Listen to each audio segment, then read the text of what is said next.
Buen día tengan todos ustedes, suscriptores y editores de mi canal. El día de hoy les vengo compartiendo un pequeño video sobre lo que es la ciencia de los alimentos, parte de su introducción, su historia y sus generalidades. Espero les guste. Entonces comenzamos con la introducción y generalidades de la ciencia de los alimentos, unidad 1 y 2. ¿Qué es la ciencia de los alimentos? Bueno, para darle concepto a ciencia de los alimentos se necesita tomar en cuenta varias definiciones. Aquí la podemos tomar así. Es el conjunto en donde las ciencias básicas como química, biología, física, etc. se emplean para el estudio de la naturalidad de los alimentos, su deterioro y alteración, su proceso que se lleva a cabo para la elaboración de estos, al igual que la mejora de las características demandadas de sus clientes. Yo sé que muchos se han preguntado sobre a qué se dedican las personas pues que prácticamente toman el ámbito de el tema de ciencia de los alimentos. Bueno, las personas se dedican al desarrollo y mejoramiento de productos, almacenamiento y conservación de estos alimentos, producción de alimentos de buena calidad y a establecer normas alimentarias internacionalmente. Como todo proceso de toda materia, cualquier cosa, tiene su historia, entonces nos vamos a pasar a la historia de la ciencia de los alimentos. Esta trata desde la época de Hipócrates hasta nuestros días. La ciencia de los alimentos se ha desarrollado dentro de 3 etapas históricas: la etapa 1, que es la etapa naturalista, la etapa 2, etapa química analista, y etapa 3, etapa tecnológico-legal. La etapa naturalista fue muy prolongada. Aquí la consideración hipocrática de la existencia de un nutriente único dentro de cada alimento se consideraba como una base esencial. Ni siquiera los descubrimientos de Lind sobre la capacidad de los frutos cítricos para curar el escorbuto por aportar vitamina C fue motivo suficiente para abandonar esa teoría. Pasando a la etapa química analista, aquí hay alguien muy reconocido y se trata nada más y nada menos que Antoine Lavoisier. La etapa químico-analista tiene su inicio con este personaje, ya que es considerado como el padre de la nutrición y el padre de la química. Descubrió los detalles del metabolismo, demostrando que la oxidación de los alimentos es la fuente de calor corporal. Con esto se pudo elucidar sobre el valor energético aportado por la combustión de alimentos. Se reconoció 3 componentes principales: proteínas, grasas y carbohidratos. Todas aquellas sustancias orgánicas, diferentes unas de otras, fáciles de distinguir de otros componentes inorgánicos mediante una sencilla manipulación química. Otro personaje que se nota mucho es Leibig. Este aplicó la nueva tecnología del análisis orgánico al estudio de los materiales biológicos, publicando en 1840 la química de sus aplicaciones a la agricultura y la fisiología.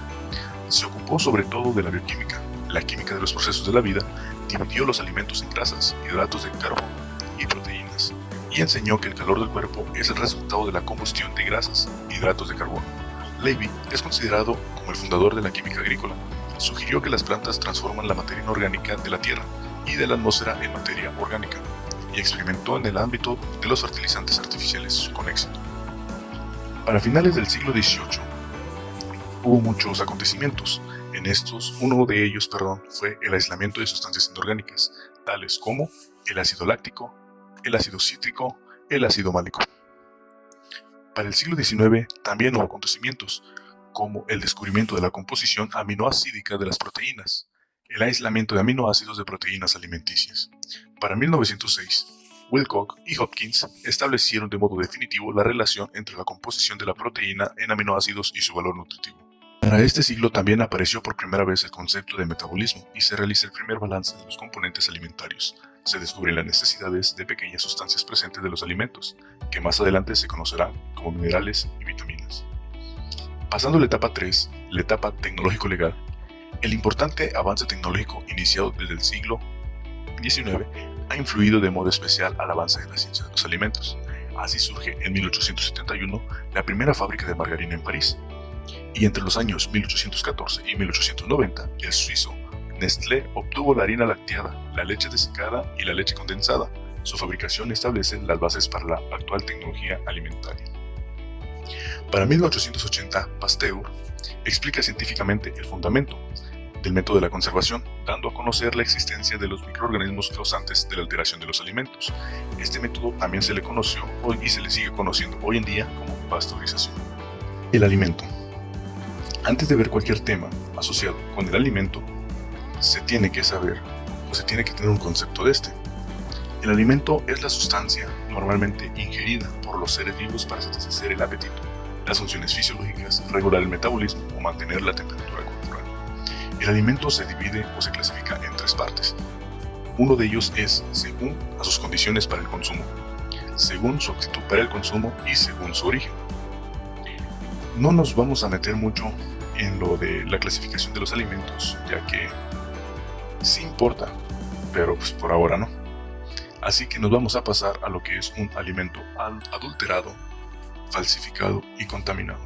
Alimento adulterado es todo aquel que ha experimentado por intervención del hombre cambios que le modifican sus características o cualidades propias, tales como la extracción parcial o total de cualquiera de los componentes del producto original, la sustitución parcial o total de cualquiera de los componentes del producto original por otros inertes o extraños, y la mezcla, coloración, pulverización o encubrimiento de tal forma que se oculte su inferioridad o disminuya su pureza. Un ejemplo de esos alimentos sería la leche, ya que ahí se le hace una sustitución parcial. ¿Por qué? Porque le adicionan agua como material de relleno. Pasando a los alimentos falsificados, son todos aquellos que se designa, rotula o expenda con nombre calificativo que no corresponda a su origen, así modificando su identidad, valor nutritivo o estimulante. Y un ejemplo de ellos sería la margarina por la mantequilla. Hay muchas personas que por falta de información o por falta de vida cotidiana confunden la margarina con la mantequilla. Y hay casos donde en vez de vender margarina, te venden la mantequilla. Pasando al alimento contaminado, es aquel que contenga microorganismos, virus o parásitos, sustancias extrañas o deleterias de origen mineral, orgánico o biológico, sustancias radioactivas o sustancias tóxicas en cantidades superiores a las permitidas en las normas vigentes, que se presuman nocivas para la salud. Un ejemplo de estas sustancias que pueden traer los alimentos serían los metales pesados, tales como plomo, mercurio, cadmio. O también pueden contraer cualquier tipo de suciedad, restos o excrementos, aditivos no autorizados para las normas vigentes en cantidades superiores a las permitidas. Y un ejemplo de estos alimentos contaminados serían las verduras o frutas. Por ejemplo, el durazno. El durazno puede contraer varios tipos de minerales que si no se les da bien su proceso de desinfección puede ser nocivo para la salud. Y ahora pasamos a productos naturales y su planteamiento para evitar el proceso de su descomposición.